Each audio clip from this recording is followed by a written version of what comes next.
The 90s were a very interesting time in the world of video games. The transfer from 2D to 3D, cartridges and floppies to CDs, and the increase in mainstream acceptance of the medium all made for some interesting games and trends. But music in these games varied tremendously, more than ever before.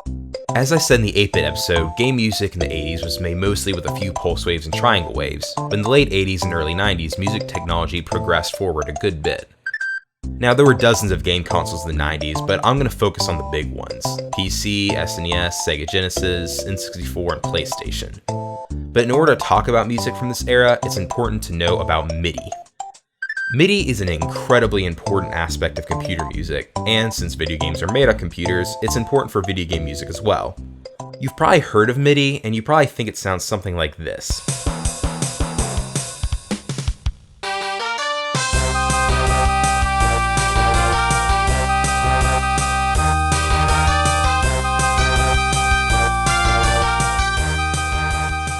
But what is MIDI? MIDI stands for Musical Instrument Digital Interface, and is, in the most simple terms, what allows composers to write music using computers. It's a little complicated to explain, but how it works is that MIDI carries information that specifies a note, pitch, and velocity, or loudness. Imagine a game like Guitar Hero, but instead of only 5 notes, you have an entire keyboard.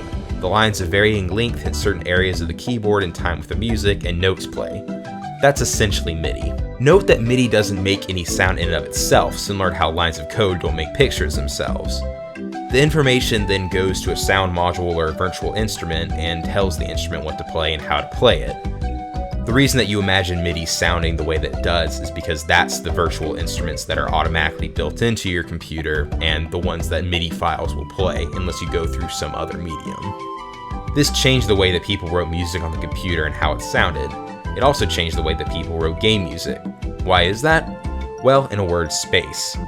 Computers in the 80s had extremely limited space, and computer games are stored on floppy disks. Throughout the 80s and 90s, floppy disks could hold between 100 kilobytes and 1.44 megabytes. Computers have come a long way. So, with space limited, if a game designer wanted music or sound of any kind, they had to use MIDI and rely on the sound card that the player had. In fact, the exact same game could sound completely different on 2 different computers because of the sound card. These sound cards synthesize music like most synthesizers, using sine waves. These look like this and sound like this. Put a bunch together based on harmonics and other stuff that I don't completely understand, and it sounds kind of like real instruments. However, at this point in time, the late 80s and early 90s, the synthesizing chips were limited, so the music had that distinct sound we know today. This is also why they have a much more soft sound than the harder, biting square waves from the NES and Atari days.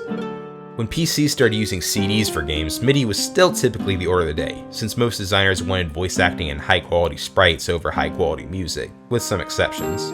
Side note, the reason that playing DOS games on computers today still sounds like how the game did back then is because the programs used to emulate DOS, like DOSBox, also emulate the sound card. The first 16-bit console was the Sega Genesis. The Sega Genesis was a MIDI controller and created sounds via frequency modulator, or FM. Because of this, Genesis games sound very similar to PC games at the time.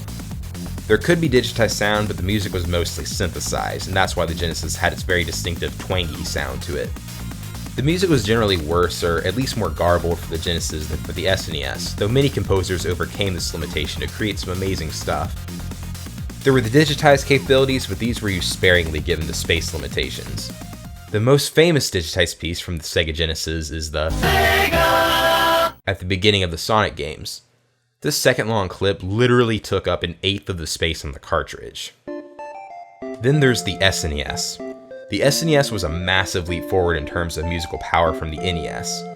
Gone were the chiptunes of old and the limit of 2 pulse, 1 triangle, 1 white noise, and 1 sample track.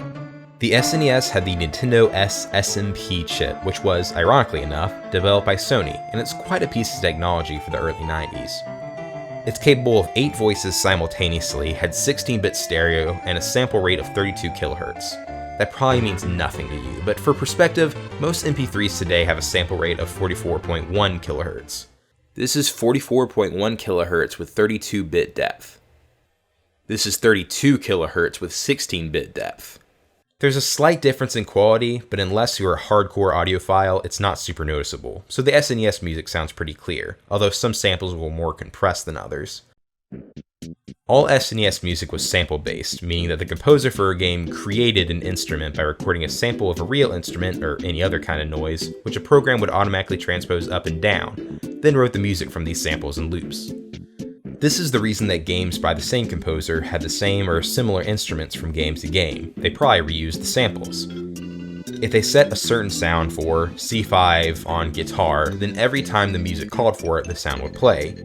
This is similar to MIDI, but the SNES was not a MIDI controller. The SNES had a very distinctive reverb in all its music, which was very apparent when entering a new world or transferring screens, and you kind of hear the music linger before silence.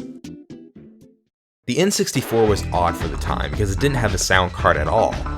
All of the music and sound data had to be stored directly on the ROM and processed through either the system's RAM or the ROM. This meant that the more complicated the music, the more of a performance hit the game took. This is why music on the N64 tends to be not quite as good in general as the SNES. Obviously there were exceptions, but most third-party developers wanted to crank out the best graphics possible and sacrifice music to do so. The PlayStation was vastly superior in terms of sound capabilities. It had a dedicated sound chip, a really nice one at that, and the usage of CDs allowed the music to be played directly from the CD, so some games had music that was just MP3 or some other kind of compressed audio file. However, many composers still opted for using MIDI and samples for both space and the ease of making music digitally. Nobuo Uematsu, composer for the Final Fantasy games, used MIDI for the most part on the PS1 Final Fantasy games, saying that it gave the soundtrack a very distinct mood and feel. Overall, the PlayStation was probably the first truly modern game console in terms of music, since most games work essentially the same way today. Game music changed a lot in the 90s, but through it all, we got some amazing music and saw how certain series could evolve to meet new technology. The SNES is definitely my personal favorite from this era, but other systems had some great pieces as well. The SNES was more orchestral, and the Sega Genesis was more synth and drum heavy. The PS1 was straight up better than the N64, but some companies were very creative with the use of music and created some amazing soundtracks. But no matter what the console, there were people who overcame limitations to deliver memorable and fitting soundtracks. Until next week, listen well.